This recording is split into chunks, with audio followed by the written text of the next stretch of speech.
শংকৰ গুৰু হৰি ৰাম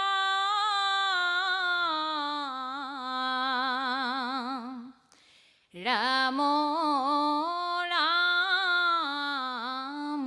ৰাম ৰাম শাস্ত্ৰৰ উত্তম গীতা ভাগৱত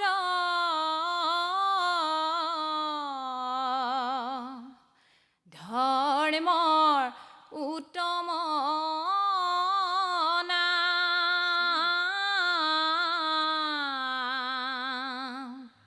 দেৱৰ উত্তম দৈৱকী নন্দন চৰণে কৰো প্ৰণাম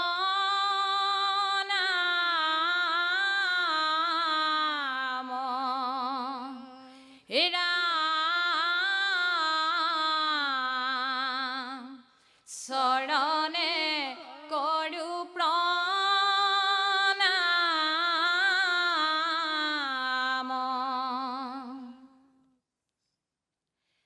পৰশুৰাম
যেহি মাতৃ গৰ্ভে থাকি পৃথিৱী দেখিলোঁ সেই মাতৃক নিজৰ হাতে সংহাৰ কৰিলোৱে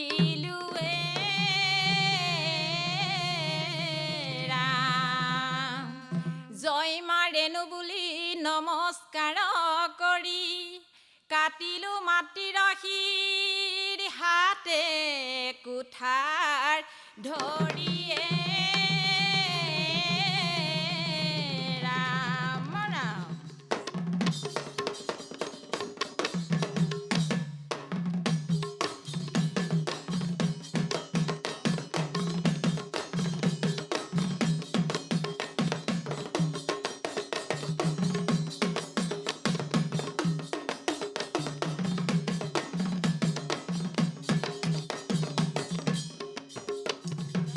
জমদগ্নি বোলে বাছা ব্ৰহ্মকুণ্ডে যোৱা ব্ৰহ্মকুণ্ডৰ পাৰ কাটি পাপ মোচন কৰা জমদগ্নি বোলে বাছা ব্ৰহ্মকুণ্ডে যোৱা ব্ৰহ্মকুণ্ডৰ পাৰ কাটি পাপ মোচন কৰা তাৰ পাছে পৰশুৰামে ব্ৰহ্মকুণ্ডে গলা ব্ৰহ্মকুণ্ডৰ পাৰ কাটি পাপ মোচন গলা জমদগ্নি বোলে বাছা ব্ৰহ্মকুণ্ডে যোৱা ব্ৰহ্মকুণ্ডৰ পাৰ কাটি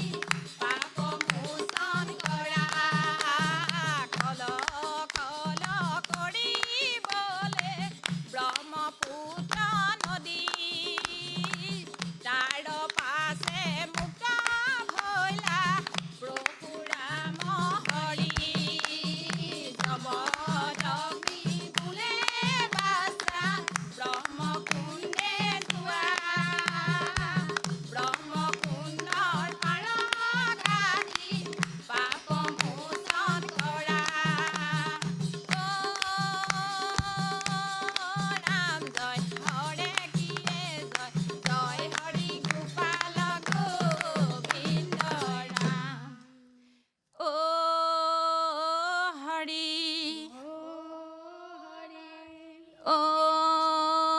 ৰাম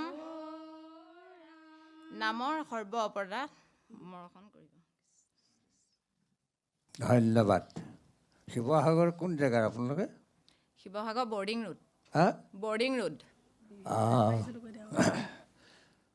বাৰু শিক্ষাগুৰু কাৰোবাক লৈছে চাগে কোনোবাই শিকোৱা গুৰু নিজে শিকিছে নিজে শিকিছোঁ এই দিহানাম মোৰ লয় তিনিটা আছে বিলম্বন মধ্যম আৰু দ্ৰুতলয় এইকেইটা সুন্দৰভাৱে চাই ল'ব শিকি ল'ব কোনো এজন গুৰুৰ লগত আপোনালোকে প্ৰথম তিনি চাপৰিতেই আৰম্ভ কৰিছে এইটো নহয় বিলম্বনত এক চাপৰিৰ পৰা দিহানাম আৰম্ভ হয় ইমান সুন্দৰ শিৱসাগৰ জিলাত নাম চলি থাকে দিহানাম ধৰিব তাৰ মাজত শিক্ষাগুৰু এজনৰ ওচৰত আশ্ৰয় লোৱা হ'লে ভাল আছিলে বাৰু তথাপিতো পৰিৱেশনটো ভাল হৈছে আৰু ঘোষাপদৰ সংগতিটো পৰশুৰামৰ মাতৃসত্যাৰ ঘোষাপদ আনিছে ইমান সুন্দৰ এই কাহিনীটো দিহানামত ফুটাই তুলি গাব পাৰিলে কিমান সুন্দৰ হয় নহয় গতিকে ভৱিষ্যতলৈ ভুল গোটেইখিনি সংশোধন কৰি মোৰ প্ৰভু ভগৱন্তৰ গুণনাম শুদ্ধভাৱে গাবৰ কাৰণে মই ভগৱন্তৰ ওচৰত প্ৰাৰ্থনা কৰিছোঁ ধন্যবাদ আই বাপ মই সমস্তে সেৱা ধৰিছোঁ এই দিহা পদখিনি গানোম হিয়ৰি থকা আপুনি যদি প্ৰকৃত দিহাৰ তালমান লয়ত গ'লহেঁতেন নহয় আপোনাৰ পালিসকল দৰ্শকসকল সকলোৱে কান্দিলেহেঁতেন আপোনাৰ মাতত জোৰ আছে তাল মান লয় আছে কিন্তু চাপৰিত আপোনাৰো জোৰ নাই চাপৰি আপোনাৰো শুদ্ধ হোৱা নাই গতিকে চাপৰিটো স্পষ্টভাৱে পৰিব লাগিব চাপৰিয়ে হাৰ বান্ধৱ চাপৰিয়ে হাৰ কয় নহয় বৈকুণ্ঠলৈ যোৱা যদি নামৰ নৌকাত উঠা চাপৰি বজাই বান্ধৱ বৰ ডাঙৰ কথা এইবিলাক একদম ভক্তি আধ্যাত্মিকতাৰ ভাৱ বৰ উপৰুৱাকৈ ল'লেও নহ'ব আই অকণমান গভীৰত গৈ আৰু এজন গুৰুৰ আশ্ৰয় লৈ শিকক নিশ্চয় সফল হ'ব ধন্যবাদ জয় গুৰুজনাক স্মৰণ কৰি হৰিবল হৰিবল হৰিবল আৰু বাৰ হৰিবল হৰিবল হৰিবল মই গুচি গ'লে মাধৱ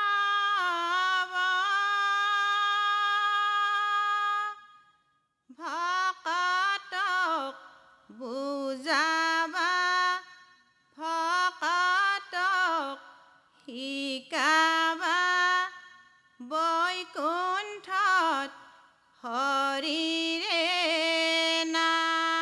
নাম শ্ৰীমন্ত শংকৰে মাধৱক শিকালে মাধৱ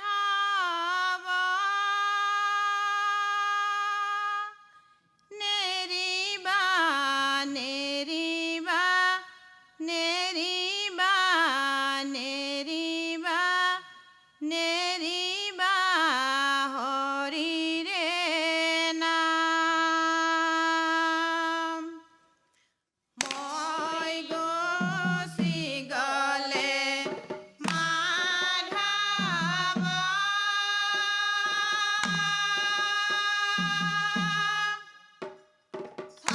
ভকতক বুজাবা ভকতক শিকাবা বৈকুণ্ঠত হৰিৰে নাম শ্ৰীমন্ত শংকৰে মাধৱক শিকালে মাধৱ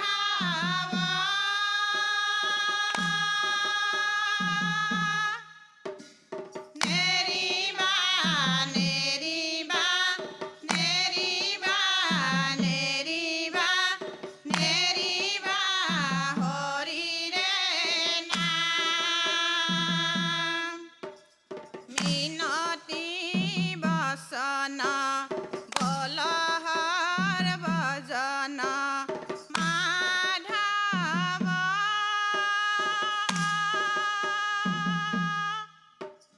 শুনিয় শাস্ত্ৰৰ মৰ্ম আপোন কুশল চাবা যেৱে তেৱে মাধৱ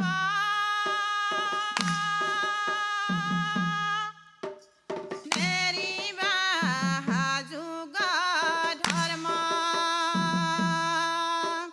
মই গুচি গ'লে মাধৱ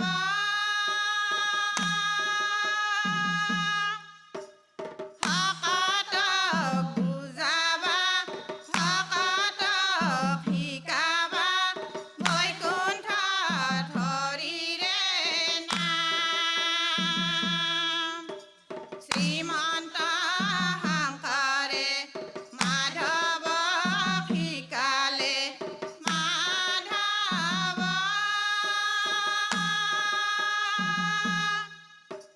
নেৰিবা নেৰিবা নেৰিবা নেৰিবা নেৰিবা হৰিৰে নাম নেৰিবা হৰিৰে বান্ধৱ কৃষ্ণ শংকৰ মাধৱ গুৰু শংকৰ মাধৱ দুয়োজনা গুৰু আমাৰ পৰম বান্ধৱ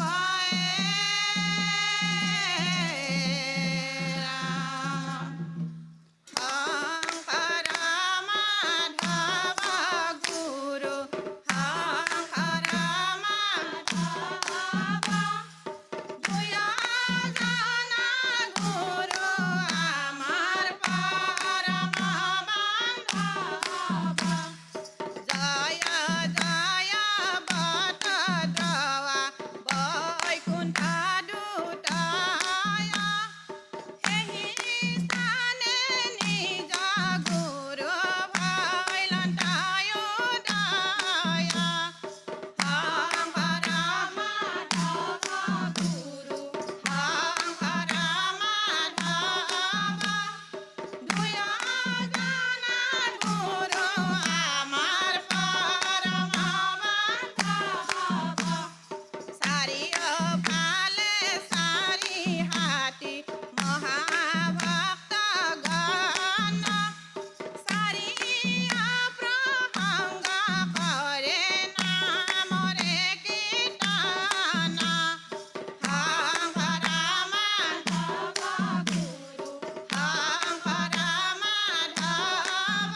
দুজনাক স্মৰণ কৰি হৰি বল হৰি বল হৰি বল আৰু বাৰ হৰি বল হৰি বল হৰি বল। ধন্যবাদ। সুন্দৰ হৈছে, পৰিৱেশন খুব সুন্দৰ হৈছে। আৰু ভাল হ'ব যদি ভাল জ্ঞানদাতা গুৰু এজনৰ আশ্ৰয় লৈ তেতিয়াতো আপোনালোকক বলে পৰা টান হ'ব বাকী পাৰ্টীয়ে।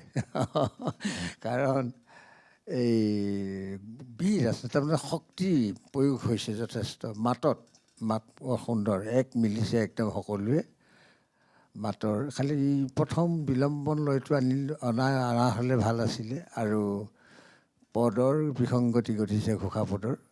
নামঘোষাৰ পৰিৱৰ্তে এইভাগ ঘোষাত দশম বাহু ভাগৱতৰ কোনো এঠাইৰ পৰা পদভাগ সংগ্ৰহ কৰিলে ভাল হয় আৰু। গতিকে নামঘোষাক পদ কৰি গালে মানে অসুবিধা হয় অকণমান। ঘোষা পদৰ সংগতিটো আঁতৰি গুচি যায়, ঘোষাই ঘোষা হৈ যায় নহয়। আপুনি বনাই লোৱা ভাগো ঘোষা, আকৌ পদ যিভাগ দিছে এভাগো ঘোষা। জনা মানুহৰ ওচৰত অকণমান সুধি ল'বচোন সুন্দৰকৈ যে ঘোষাক পদ কিয় দিব নাপায়। ভৱিষ্যতলৈ সুন্দৰভাৱে গাবৰ কাৰণে প্ৰভু ভগৱন্তৰ ওচৰত প্ৰাৰ্থনা কৰিছোঁ আৰু ভাল ধৰণে গাব পৰা হওক। ধন্যবাদ থাকিলে আপোনাসকললৈ। আইসকল, দ্ৰুতলয়ত যিটো চাপৰি বজাইছে সঁচা ইমান সুন্দৰ হৈছে নহয় আই, ক'ব লাগিব। দ্ৰুতলয় মধ্যলয় গোটেইখিনিয়ে ধুনীয়া হৈছে, পৰিৱেশনটো অত্যন্ত সুন্দৰ। কিন্তু আই যিটো মূল বস্তু সেইটোৱে হেৰাই গৈছে ন। বুজি পাইছেনে কি কৈছোঁ? বিলম্বনটো সেইটো অকণমান আৰু শিকিব, অকণমান আখৰা কৰি কষ্ট কৰি ল'ব দিয়া আই, বৰ ধুনীয়া হ'ব। আৰু তাৰ লগতে থকা পদভাগী কেতিয়াও নামঘোষাৰ পৰা নানিব, অন্যৰ পৰা সংগ্ৰহ কৰি ল'ব আই, তেতিয়া বৰ ধুনীয়া হ'ব। এইকেইটা ভুল আপুনি শুধৰাই ল'ব, আপোনাক ধৰি ৰাখোঁতা কোনো নাই। জয় কৃষ্ণ বুলি হৰি বোলা, আৰু এবাৰ হৰি বোলা। কৃষ্ণ। বাঁহী বজাই শ্ৰী কৃষ্ণ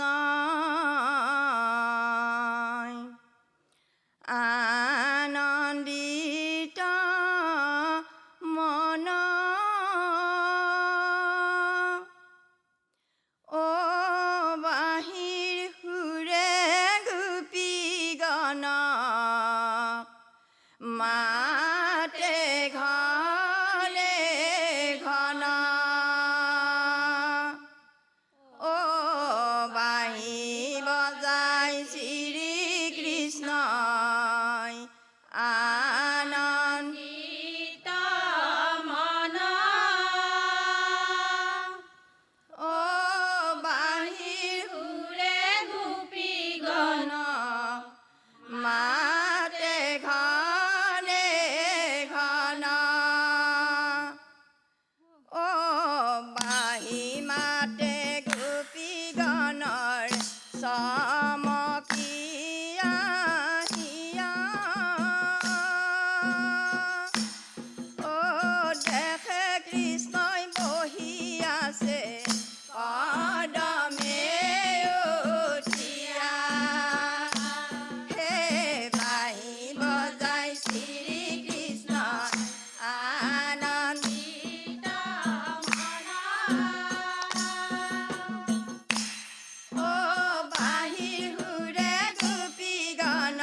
কৃষ্ণ কৃষ্ণ প্ৰভু। ধন্যবাদ। সুন্দৰ হৈছে পৰিৱেশন। ঘোষাপদৰ সংগতিও ঠিকেই আছে। বিশেষকৈ দলপতি কণ্ঠত খুব সুন্দৰ মধুৰতা ভাহি উঠিছে। কিন্তু বিলম্বন লয়, মধ্যম আৰু দ্ৰুতলয়, এই তিনিটা লয়ত আমাৰ দিহানাম পৰিৱেশন হয়। আপোনাৰভাৱে প্ৰথম খামটা তালতে আৰম্ভ কৰিছে খৰচাপৰিত, সেইটো হ'ব নালাগে, ভৱিষ্যতলৈ শুধৰাই ল'ব। বাকী খুব সুন্দৰে হৈছে। ভগৱন্তৰ ওচৰত প্ৰাৰ্থনা কৰিছোঁ যাতে ভৱিষ্যতলৈ কোনো ভুল নোহোৱাকৈ শুদ্ধভাৱে মোৰ প্ৰভু ভগৱন্ত গুণনাম শ্ৰৱণ কীৰ্তন কৰিবৰ কাৰণে তেওঁ অনুমতি প্ৰদান কৰক। ধন্যবাদ থাকিল। আপোনালোকে মন্দিৰৰ ন মন্দিৰত গায় আই আপোনাৰ মাতটোক কিন্তু সঁচাই মই মানে সেৱা নধৰি নোৱাৰিছোঁ একদম থলুৱা নাম থলুৱা মাত ইমান সুন্দৰ আপোনাৰ দিহানামৰ কাৰণে যিটো মাত লাগে নহয় সেইটো মাতেই আপোনাৰ কিন্তু আই মাতটোত অকণমান আৰু য'ত উঠাব লাগে আপুনি অকণমান উঠাব বাকী ইমান সুন্দৰ উচ্চাৰণ বৰ ধুনীয়া উচ্চাৰণ কৰিছে কিন্তু স্পষ্টতাটো অলপ কম হৈছে আই সেইটোত অকণমান জোৰ দিব মাতটো জোৰ দিলেই উচ্চাৰণটো যাতে হেৰাই নাযায় তাতো যাতে তাল মান লয়টো আপুনি ধৰি ৰাখিব পাৰে সেইটো চাব দে আই ইমান ধুনীয়াকৈ গাইছে নহয় আপুনি অলপো ভুল নকৰাকৈ খুব আগতেও গাইছে নেকি এনেকুৱা অনুষ্ঠানত মাজে মাজে গায় ইমান জোৰ মাতত আপোনাৰ ইমান সুন্দৰ জোৰ আছে কিন্তু দ্ৰুতলয়ত নাগাৰাৰ তাল বহুত মান ওপৰত গুচি গৈছে আপোনালোকৰ চাপৰি মিলাব পৰা নাই আই আপুনিতো জানে নিশ্চয় গম পাইছে আই আপোনাৰ পালীসকলক সেইখিনি নাগাৰাৰ তালৰ যিটো তাল মানৰ লগত চাপৰি এইটো শিকাব দে আই অকণ শিকাই ল'ব তেতিয়া ভাল হ'ব দলীয় ঐক্য ভাল কিন্তু দুগৰাকীমান বৰ দুৰ্বল আছে সেইখিনিক আপুনি অকণমান সবল কৰি ল'ব আই দেই ও হৰি ও ৰাম কৃষ্ণ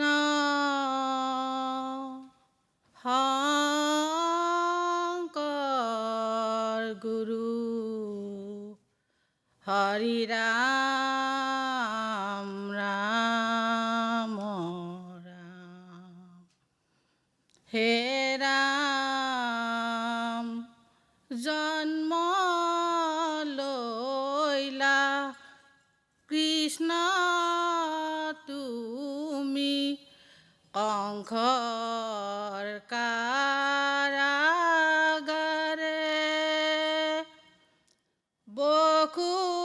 বসুদেৱে থৈলা তোমাক যমুনা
ধন্যবাদ।